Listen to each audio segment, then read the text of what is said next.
Gracias que nos acompaña.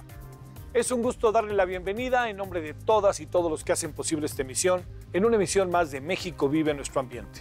Hoy vamos a hablar de un tema que no solo es vital para todos los que habitamos este país, le diría que casi que es un tema del mundo, y que sin duda también es un tema polémico por múltiples razones. La calidad del aire. ¿Qué es la contaminación atmosférica? ¿Cómo repercute en nuestras vidas y en la salud ambiental de nuestro país? ¿Cuáles son los principales contaminantes del aire? ¿Qué se hace en nuestro país para procurar que respiremos un aire limpio? En esta mesa y en compañía de destacados expertos en el tema, vamos a analizar las causas y sobre todo vamos a buscar posibles soluciones a esta problemática nacional. Acompáñenos durante la próxima hora. Es un capítulo más de México vive en nuestro ambiente. Vamos a empezar.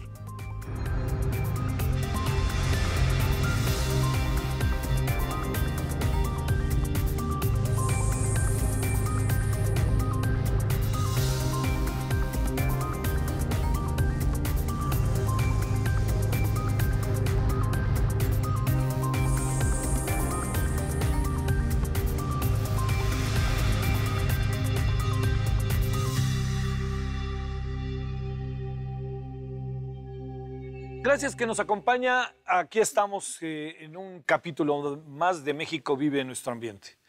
Yo le diría que si algo hemos visto en los pasados programas, primero es la suma de hallazgos, ¿no? De cosas que uno primero debe de destacar. Hay una muy buena cantidad de científicos, de organizaciones no gubernamentales. Estamos en buenas manos en ese sentido, le diría yo. Como luego dicen, sin embargo, aquí hay sin embargos. El problema está en que a lo que ellos se dedican a veces están rebasados, ¿no? Hay muchas variables que están todavía son incontrolables, ¿no? Piense usted en este preámbulo del programa, el que tenemos hoy, la calidad del aire. Piense usted cuántas veces ha hecho esta reflexión y le diría, ¿qué hacen las ONGs? ¿Qué hace el gobierno? ¿Qué hacemos nosotros, no? Ya nos acostumbramos, ya, bueno, no importa, tenemos 100 IMECAS y ya sabe, ya estamos listos. Bueno, la idea es esa y la idea es ver qué estamos haciendo, que eso yo creo que puede ayudar mucho. Un momentito antes de que empezáramos, aquí una de nuestras invitadas nos dijo, este no es un asunto de la Ciudad de México, es un asunto que tiene tintes en muchas zonas nacionales. A lo mejor algunos que nos ven en algunos estados están diciendo, oye, esto creí que era propiedad exclusiva de la Ciudad de México, pues no. Bueno, hoy con nosotros está la doctora Magali Hurtado, investigadora del Instituto Nacional de la Salud Pública. Doctora, muchas gracias. Gracias por la invitación. Es un gusto. Gracias. También con nosotros la doctora Beatriz Cárdenas, directora general de gestión de la calidad del aire en la Secretaría de Medio Ambiente en la SEDEMA. Gracias, doctora. Buenas tardes. Es un gusto, gracias. También con nosotros Martín Gutiérrez, coordinador ejecutivo de la Comisión Ambiental de la Megalópolis, la CAME, ¿verdad? Sería gracias, la CAME, Javier, ¿no? la CAME. Exacto. Gracias por Muchas la invitación. Gracias. Es un gusto, gracias Martín. Y también con nosotros Víctor Hugo Páramo, coordinador general de Contaminación y Cambio Climático en el Instituto Nacional de Ecología y Cambio Climático, el INEC. Víctor Hugo, bienvenido y gracias. Encantado, Javier. A ver, propongo una ronda inicial. Dos temas para echarlos a andar. ¿Qué entendemos por calidad del aire? Y segundo, hijos, es que si les pregunto cómo están las condiciones... A ver, vamos sumando mejor, porque si les digo cómo están las condiciones del país, cada quien tendrá seguramente que expresarlo largamente. Demos ideas sobre la calidad del aire y demos ideas generales a cada uno, le pido, sobre cómo están las condiciones en el país. Empecemos. Adelante, Magali. Bueno, ¿de qué hablamos cuando hablamos de calidad del aire, no? Sí. Hablamos del aire que respiramos. Y esto puede ser en zonas rurales o urbanas, aunque mucha de la atención se centra en medianas y grandes ciudades de México, y específicamente en la Ciudad de México. Podemos hablar de que la calidad del aire es buena cuando hay pocos contaminantes en el ambiente y no afecta la salud, no compromete tu salud. Y hablamos de que tenemos una mala calidad del aire cuando la calidad del aire afecta a tu salud, ¿no? Lo puede afectar de diferentes formas. Forma a corto plazo pueden ser los eventos respiratorios, ¿sí? Como el asma, la bronquitis, pueden ser hospitalizaciones, ¿sí? Y eventos a largo plazo como las enfermedades cardiovasculares, la enfermedad pulmonar obstructiva crónica y el cáncer. El cáncer es considerado por la OMS un cancerígeno ¿sí? Tipo 1, esto quiere decir que causa daño o está demostrado que causa daño en la salud humana. O sea, el medio ambiente, además de otras condiciones, nos puede causar cáncer. Sí, Para decirlo claro. Sí, y específicamente por el material particulado, sí, que tiene hidrocarburos, aromáticos policíclicos. ¿Estamos pensando en qué? ¿En gasolina de los autos? Sí, en la mala combustión de gasolina de los autos, sí, en combustión básicamente. Tenemos muchos casos, bueno, ahorita lo veremos, ¿no? Pero tenemos muchos casos de muertes por que claramente la ciencia determine que se debe a causas que tienen que ver con el medio ambiente, muertes por cáncer. Sí, se atribuyen muertes porque sabemos que, bueno, el cigarro, en fin, variables, ¿no? Pero en esta... Sí, no es la misma dimensión que el cigarro, por supuesto. Pero una sí, variante. Sí, es una variante. Es un riesgo atribuible, le llamamos nosotros, o una fracción. Sí, me queda claro. A ver, te diría, doctora, lo mismo, para ir como poco a poco abriendo las preguntas. Bueno, complementaría lo que dice Magali, en que en efecto es complejo porque en el aire puede haber muchos contaminantes, diferentes tipos. Hablábamos de, bueno, hablar de PM y ozono y monóxido. O sea, hay muchos contaminantes y dependiendo qué contaminante y la concentración, o sea, qué tan alto esté el nivel mínimo, es el daño el daño que tenemos, no solo en la salud humana, yo creo que también hemos dejado de pensarlo. O sea, la contaminación del aire o la calidad del aire no solo afecta a la salud humana, afecta a la salud de los ecosistemas. Sí. Estos contaminantes que están en el aire eventualmente pueden depositarse, ya sea de forma seca, ¿no? y terminar en el suelo, o terminar en lluvia. Y le llamamos depósito húmedo, y ese es lo que conocemos como la lluvia ácida, ¿no? Sí. Con impactos tanto en cuerpos de agua como en suelos. Entonces, todos estos contaminantes que pasan de una concentración pueden tener un impacto al corto, mediano o largo plazo, que es lo que mencionaba también Magali. Nosotros somos los que los producimos. Hay fuentes naturales y fuentes antropogénicas, es decir, los seres humanos somos la parte antropogénica. También hay fuentes naturales, y ahí es cuando viene, por ejemplo, los árboles, la vegetación o los volcanes, ¿no? Sí. Una erupción genera una gran cantidad de contaminantes que una vez en la atmósfera se pueden distribuir. Pero, por ejemplo, un árbol de pino genera contaminantes que le llamamos compuestos orgánicos volátiles, los que huelen... Uno no lo imaginaría. Exacto, ¿verdad? Estos que huelen rico. Maravilloso. Bueno, una vez que están en la atmósfera y que reaccionan con otros compuestos, por ejemplo, los óxidos de nitrógeno, que son compuestos producidos por combustión, entonces puedes tener una reacción tanto de estas partículas que mencionó Magali o el ozono. Entonces es una complejidad, yo creo que ahí es cuando nos perdemos, porque podemos hablar... Estamos bien en términos de la calidad del aire, por ejemplo, ahorita de ozono es buena, pero a lo mejor de partículas no lo es. Porque en esta mezcla de contaminantes, pues tienes que ver cuál es la concentración que cada uno de ellos tiene. Hay otras maneras también, es de cómo sumarlos o los que tienen mayor impacto en la salud, y entonces das como un índice conjunto. Pero lo que sí es cierto es que los impactos pueden venir a mediano, corto o largo plazo, y en efecto hay unos contaminantes que están determinados, están catalogados como carcinogénicos, es decir, la exposición a ellos eventualmente en un grupo de personas va a producir un efecto claro. De ese tipo. De ese tipo.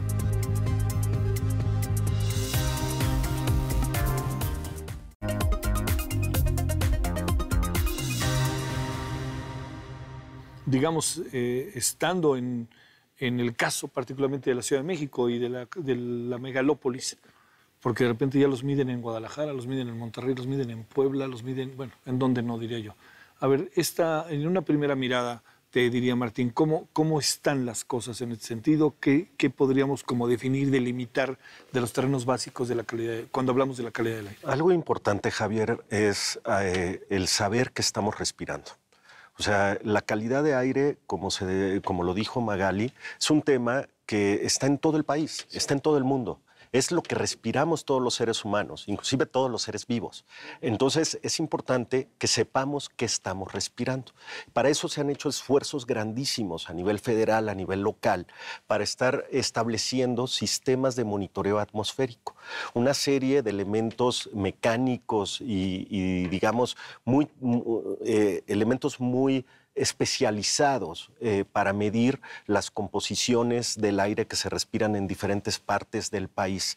Y, obvio, esto nos lleva a una inversión importantísima de recursos que debe de ponerse a disposición de la ciudadanía. La ciudadanía debe tener el derecho de conocer qué estamos respirando. Y en este efecto, el Instituto Nacional de Ecología y Cambio Climático maneja un sistema que se llama SINAICA, que seguro Víctor nos va a platicar un poquito de eso.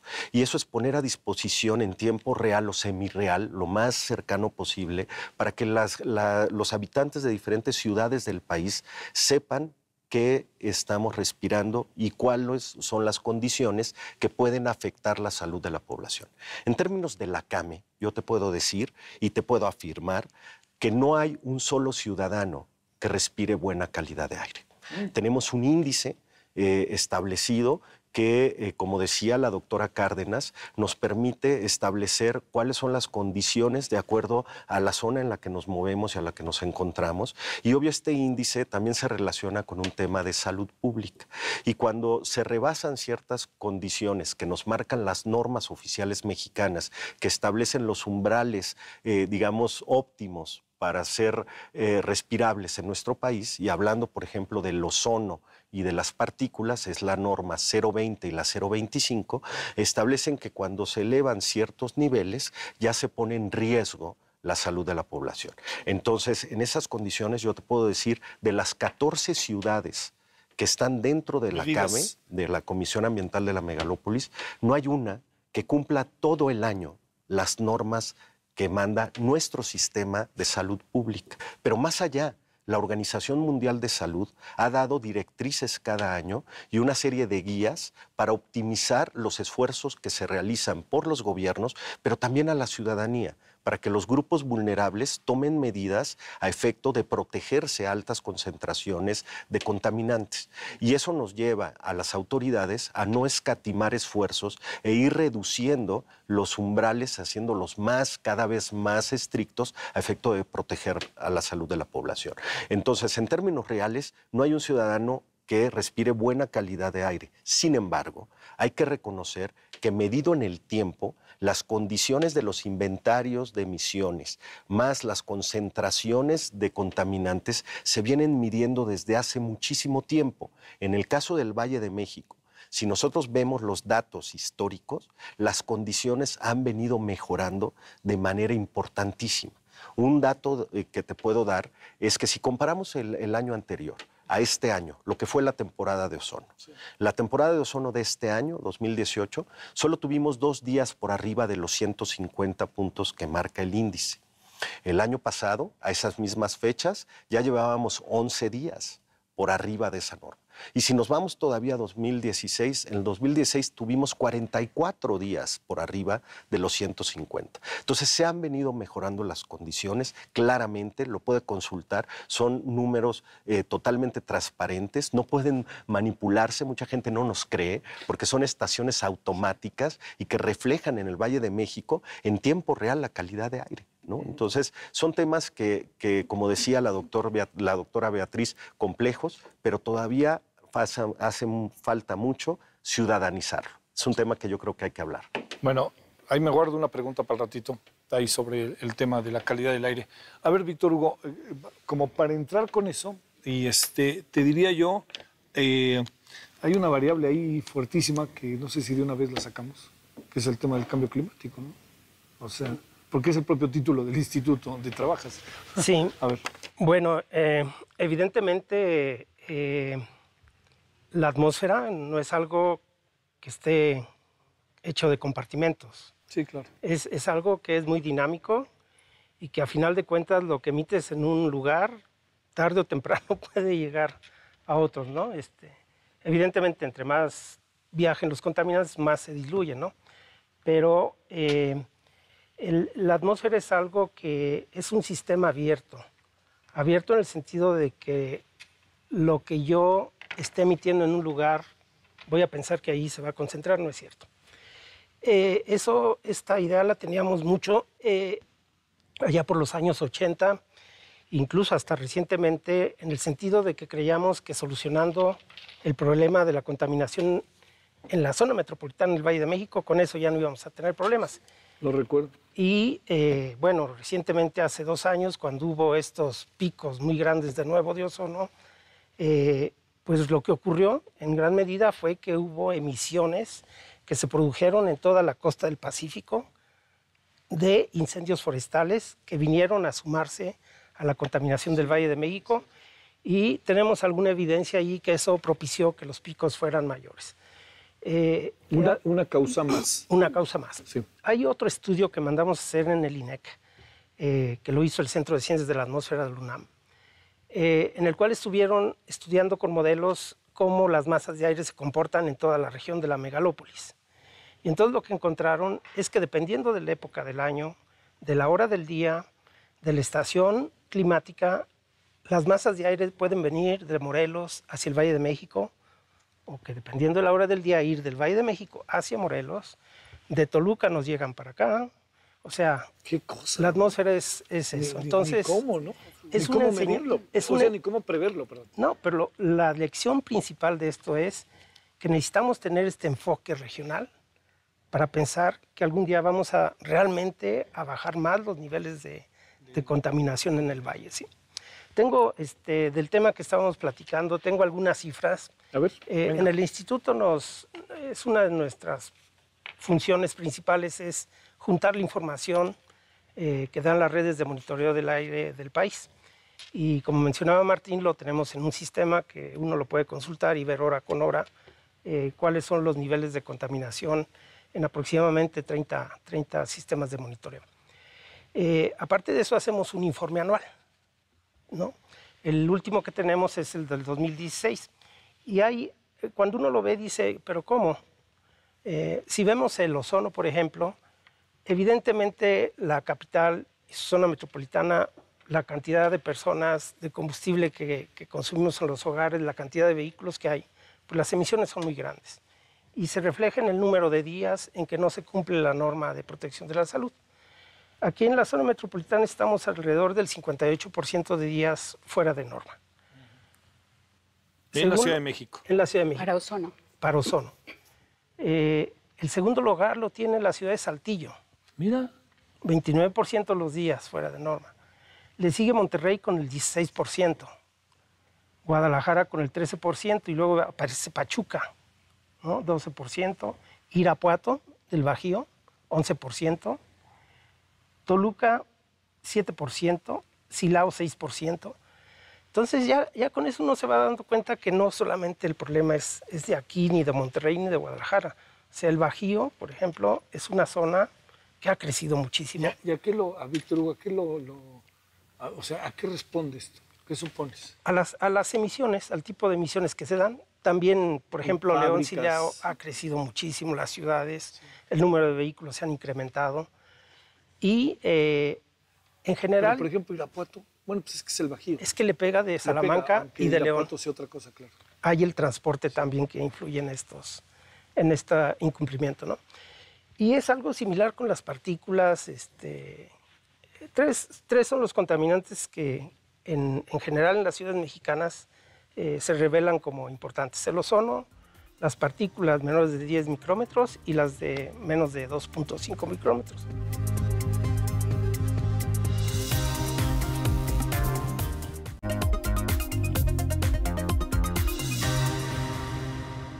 Magali, déjame plantearte, ¿han ido encontrando ustedes en este tema de la calidad del aire? O sea, nos queda muy claro que en la Ciudad de México es donde detonó el asunto, ¿no? Pero me pregunto, ¿ustedes como Instituto Nacional de Salud Pública han ido encontrando en otras ciudades cada vez problemas que eventualmente se agudicen o que aparezcan con similitudes a los que tuvo la Ciudad de México hace 10 o 15 años y que estén detonando alguna cosa así? Sí, de hecho Monterrey es una de ellas. Sí, hemos hecho no solo estudios en Ciudad de México, la mayoría sí están hechas en Ciudad de México. Tiene que ver Una cosa es por la calidad que tiene el monitoreo en Ciudad de México, ¿no? Y que es más profesional. Que nos permite hacer, es más profesional, no solo eso, sino que también tiene una mayor cobertura. Eso nos permite también abarcar a la población que está expuesta a los contaminantes del aire. Pero sí se han encontrado otros efectos en Monterrey, se ha estudiado Toluca, Guadalajara, ¿Qué han encontrado en Ciudad Monterrey? Juárez. ¿Cosas similares a las de acá? Respiratorias, infecciones respiratorias. De hecho, ellos están muy interesados ahora en hacer estudios sobre calidad del aire. Y hemos encontrado las fracciones similares a las que se han encontrado en Ciudad de México, que son pequeñas. Uno dice que los efectos en cuanto a calidad del aire son pequeños, pero dada la población que está en riesgo es cuando se hacen mayores, ¿no? El tema de los niños. Los niños es una cuestión, los niños, mujeres embarazadas, adultos mayores son poblaciones vulnerables. Todavía hay conocimiento frontera que se está desarrollando. Por ejemplo, ¿Eso en qué quiere niños, decir? que es nuevo conocimiento que se está generando. Sí. En los niños, estudios recientes que estamos desarrollando son con desarrollo neurológico, tanto en la exposición de los propios niños como de las mujeres durante el embarazo.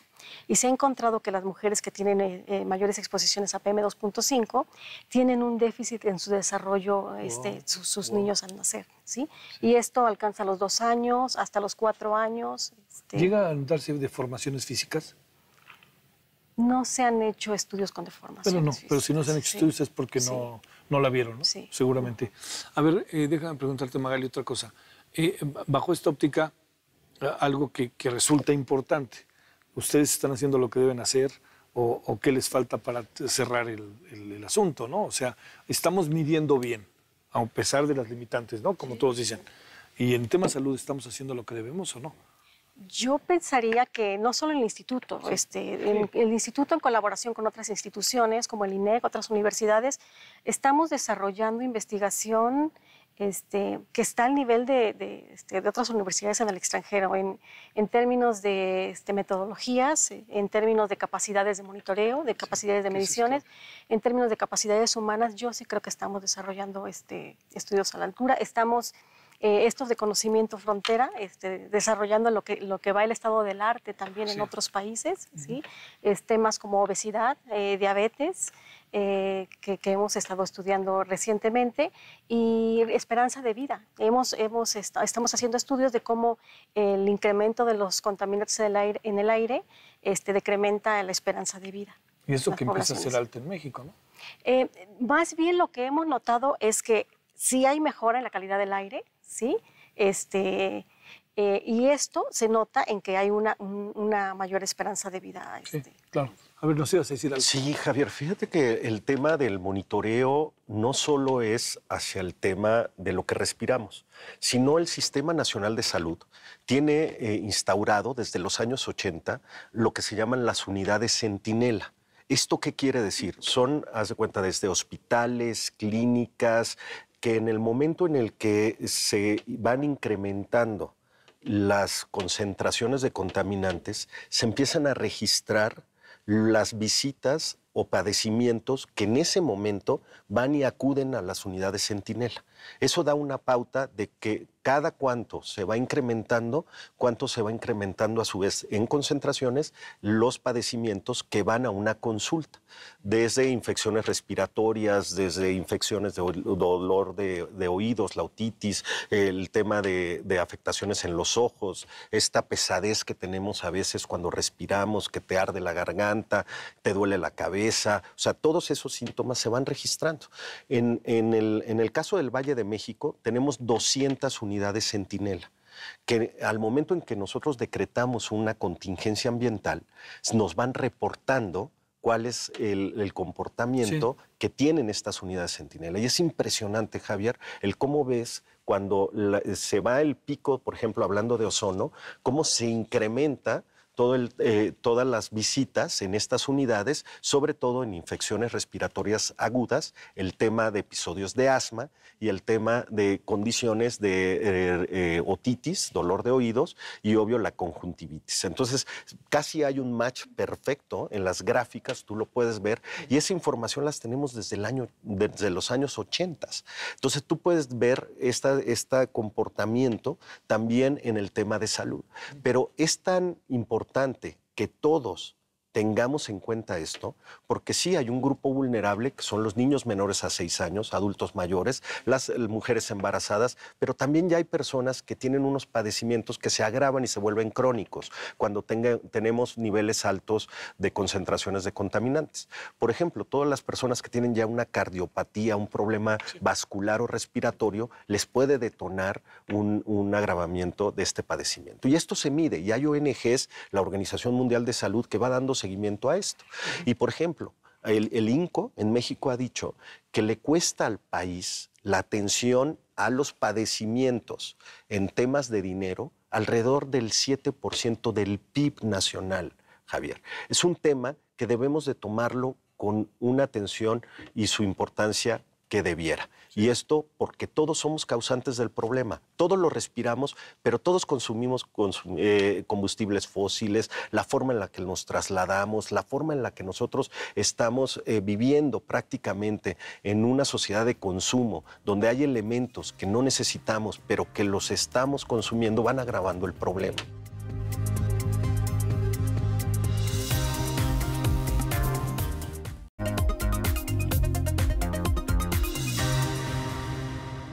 Déjame preguntarte, Beatriz, algo.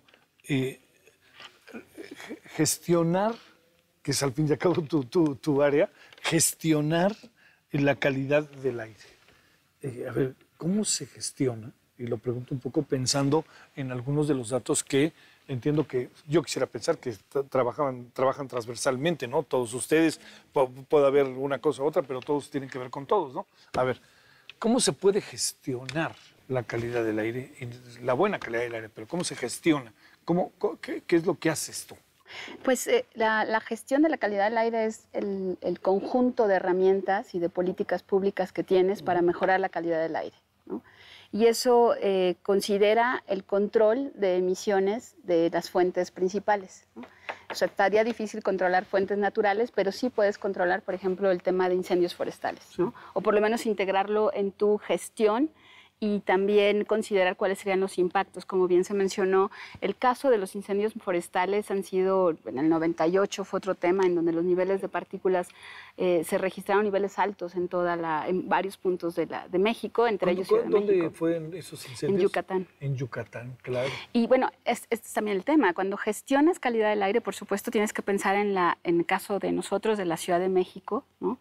Son control de aquellas fuentes que tienes bajo tu jurisdicción, para proteger la población de la ciudadanía, por ejemplo, la salud de la población, pero por supuesto considerando que es una zona en donde tienes entradas y salidas. Entonces tienes contaminantes que vienen y contaminantes que van, contaminantes que reaccionan, contaminantes que se estancan, contaminantes que se depositan y contaminantes que transportas. Entonces imagínate. Pero lo primero que haces en una gestión de calidad del aire, pues es primero saber quiénes son tus fuentes de emisión. Y para eso tienes una herramienta que se llama inventario de emisiones, por ejemplo. Eso es contabilizar cuántas fuentes tienes y cuánto contaminante de cada tipo emite. Y lo terminas diciendo, bueno, las fuentes vehiculares, por ejemplo, emiten el 80% de las toneladas de óxidos de nitrógeno que se generan en una zona, ¿no? ¿Así es? ¿El 80%? Sí, en el caso de la Ciudad de México es así. Y que es muy Pero seguramente es igual en Monterrey y así, ¿o no? No, fíjate que cambia mucho, porque lo que cambian son los contaminantes dependiendo de las fuentes y también las magnitudes, ¿no? Entonces, por ejemplo, si tú te vas a Hidalgo, tendrías que la mayor parte, el caso, claro, que hablábamos muchas veces en la megalópolis, ¿no? De todos los contaminantes que sumarías, las toneladas de óxidos de azufre. El óxido de azufre viene de una combustión de combustibles fósiles, ¿no? Del 100% de la masa de contaminantes que se emiten en las 6 entidades de la megalópolis, el 98% se emite en Hidalgo. Y dices, ¿cómo? Sí. Bueno, lo que pasa es que en Hidalgo está la planta, las refinerías y la producción de energía de toda la zona. Entonces, sí, la emiten claro, ahí. Te cae ahí todo. ahí la emites, pero no necesariamente es que ellos sean la causa, o sea, físicamente está ahí, pero además Hidalgo no puede hacer nada contra ello porque es una jurisdicción federal. O sea, la producción de energía, la producción en este caso de una refinería es jurisdicción federal. Entonces, en el caso de la Ciudad de México lo que tenemos es, sí, cuando contabilizamos todas las fuentes, que sería una de las primeras herramientas de gestión, es quién contamina, de dónde vienen esas emisiones. La otra parte que tienes que tener, y que la Ciudad de México ha avanzado muchísimo en eso, justamente después de tantos años y teniendo una masa crítica no solo de funcionarios públicos, sino también de investigadores con los que se ha colaborado, es entender cómo reaccionan, cómo se mueven, cuál es la dinámica de estos contaminantes una vez que se emiten, ¿no? Porque tú podrías hacer políticas públicas, por ejemplo, Hidalgo podría prohibir muchas cosas, pero... ¿Le caen 20 cosas federales? Exacto. ¿Y cómo O le hace? la Ciudad de México, nosotros quisiéramos reducir mañana los óxidos de azufre, y resulta que si tú ves en modelos, a ciertas horas del día, en efecto, las emisiones de esa zona llegan y sprayan toda la parte de la zona metropolitana. Lo que tú empieces a medir en cada una de las estaciones, tú dices, ¿de dónde viene? ¿Que cierro otra empresa? ¿Paro ese autobús? Bueno, sí tienes que hacer todo eso, pero además tienes que considerar que hay una parte en tu gestión que no está bajo tu control. De ahí que esta parte de la gobernanza de zonas no solo metropolitanas, ahora es a nivel mundial. Qué importante es eso, ¿eh? Tú sabes que Japón hay un tiempo que dejó o sea, empezó a hacer cuentas y dijo, yo hice mucha gestión de la calidad del aire y reduje de manera impresionante mis niveles.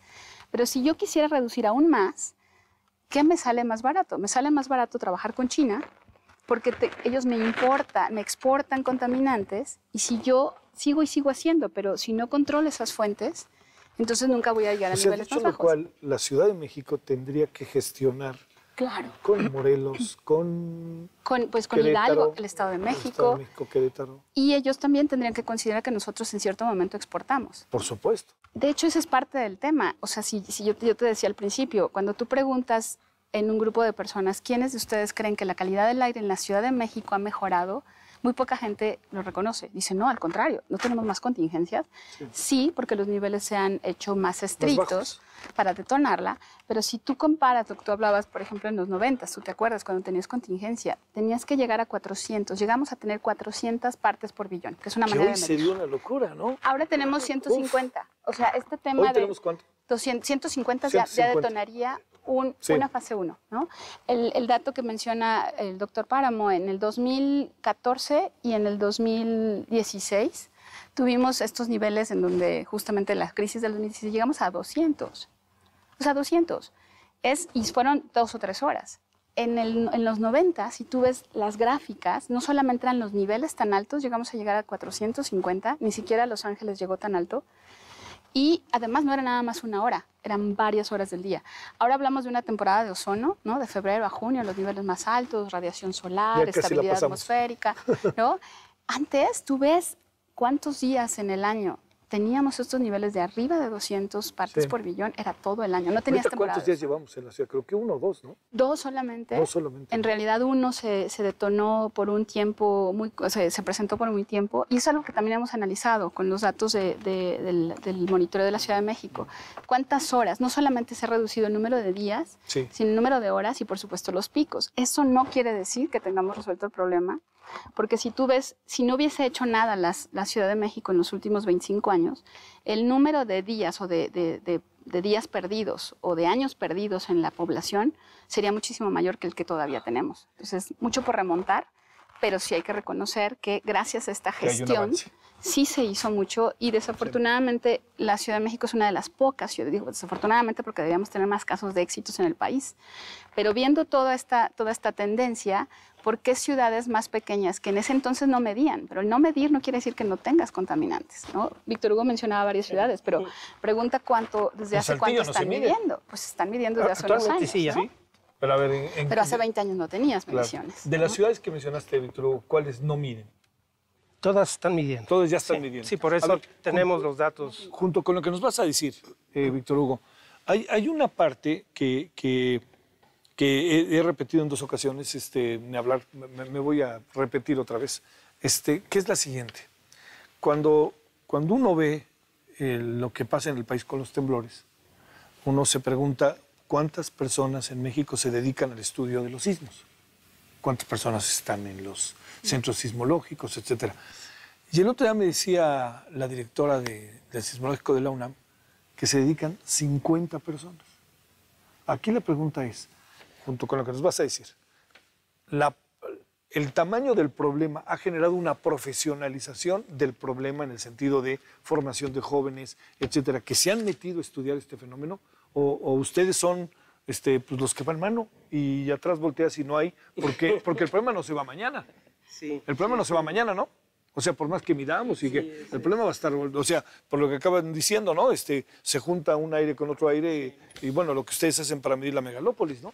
Cuando descubres otro contaminante te das cuenta que ese no lo habías medido o que Y la ahí viene- concentración y ahí ahora viene es nomás. más baja Sí. a la que tienes efectos, ¿no? A ver, Sí, doctor Hugo. realmente, bueno, de forma natural aquí se dio la formación de todas estas personas por el problema tan grande que había, ¿no? ¿Tú originalmente qué estudiaste, Víctor? Yo soy ingeniero químico. Fíjate, tú, Yo soy bioquímica con maestría y doctorado en bueno, contaminación es que atmosférica. sí está armado. Bueno, tú. Yo soy informática. Sí. Informática. Sí, y luego hice ciencias en salud, ciencias claro, en salud sí. ambiental. ¿Y en tu caso? Yo soy abogado con especialidad en medio ambiente, pero mi tema es gestión. Entonces, para eso nos apoyamos Claro, en todas estas ramas. Pero fíjate, ¿no? Nadie es de origen estudioso del tema.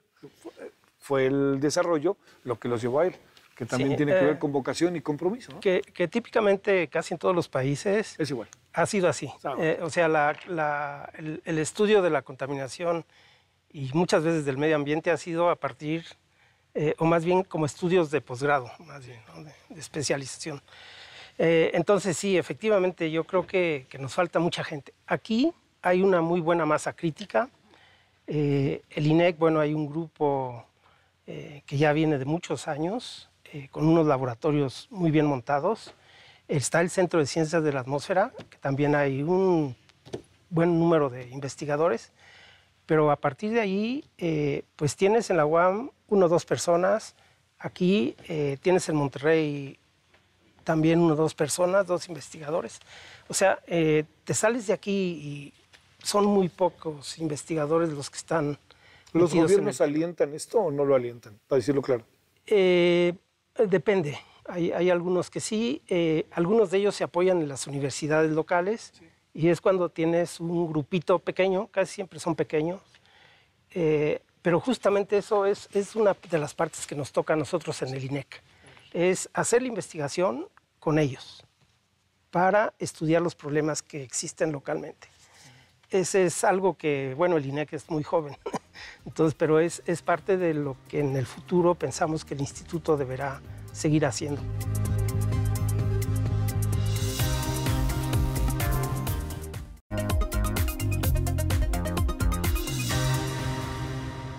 Martín, déjame plantearte una cosa sobre esto.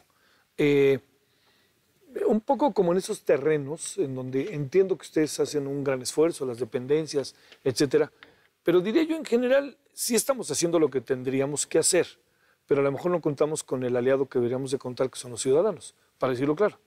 Y otro tema, ¿Sí? sí, claramente sí, pero también quisiera comentarte algo, Javier. Abordar la gestión de calidad de aire es un tema transversal. Sí. O sea, no es una sola fuente de contaminación, son múltiples fuentes de contaminación.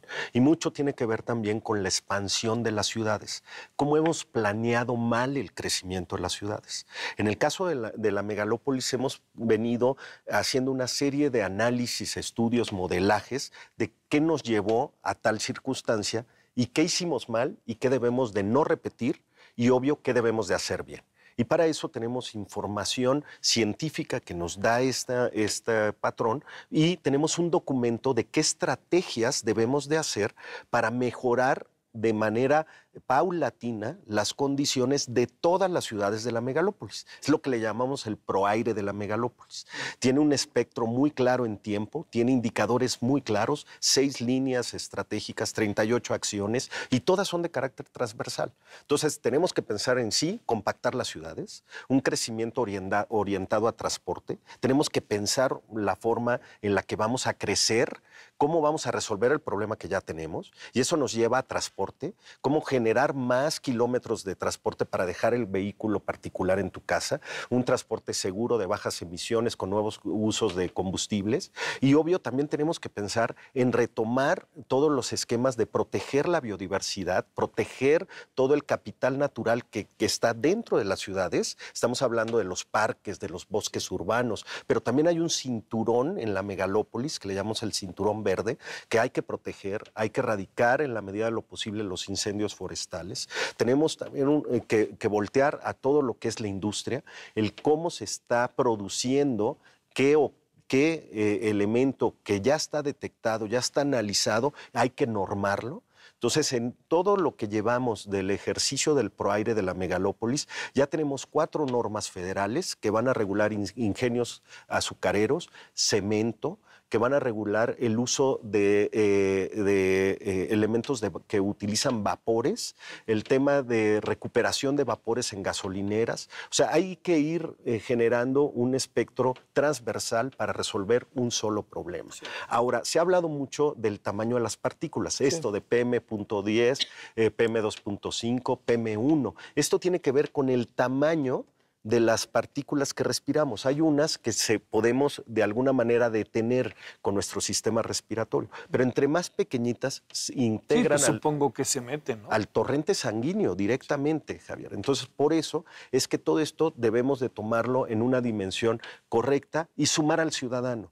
Yo te lo digo porque en el momento en que nosotros activamos una fase de contingencia, lo primero que hacemos es alertar a los grupos vulnerables que no se expongan en cierto horario a hacer ejercicio, a hacer activación física en las escuelas y demás. Y lo que estamos viendo es que vemos gente haciendo ejercicio, gente que está realizando esfuerzos vigorosos, y esto tiene que ver en que nuestros llamados, tal vez nuestro error es no comunicarlo de manera correcta, pero lo que vemos es que ya la gente se está acostumbrando a recibir esos anuncios y no obra en consecuencia.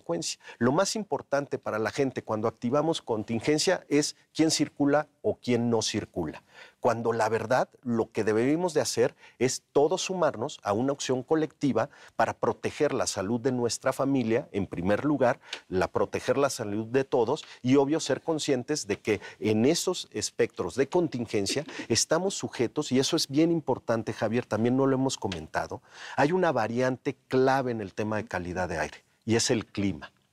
Las condiciones climáticas nos pueden llevar a tener concentraciones muy altas de partículas, que es lo que sucede a finales de año en la época fría, cuando tenemos estas inversiones térmicas y prácticamente estamos viendo lo que respiramos, que es esa nata que vemos, ¿no? Que son inversiones térmicas que atrapan las partículas y es por la condición del clima. Y lo que llamamos ahora temporada de ozono, que es la seca cálida, es porque tenemos sistemas en esos meses, sistemas que propician la poca dispersión de contaminantes, altas temperaturas, tenemos sistemas de alta presión que generan poco viento y obvio esas variantes en el clima favorecen o de alguna manera hacen mayor la concentración de contaminantes. Y se habla también de otro tema, la química de la atmósfera. ¿Cómo va reaccionando la atmósfera en condiciones muy específicas? En el caso del Valle de México, por la altura, por las condiciones que tenemos también de las montañas, estas cuencas atmosféricas que hacen transporte de contaminantes de una entidad a otra, esa es la razón de ser de la CAME. Por eso somos 7 estados trabajando de la misma mano para proteger lo que sucede en todas las ciudades. A ver, vamos a entrar a la parte final, pero déjame hacerte una pregunta, Magali, ahora derivada de lo que dice Martín.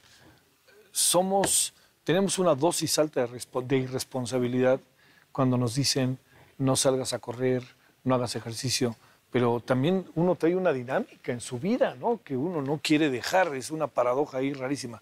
A ver, ahí casi que te diría, ¿qué le dices a la gente respecto a esto? Porque igual es la Ciudad de México que, voy a poner el ejemplo que me sorprendió muchísimo de Saltillo, ¿no? Que es la segunda del país, Saltillo.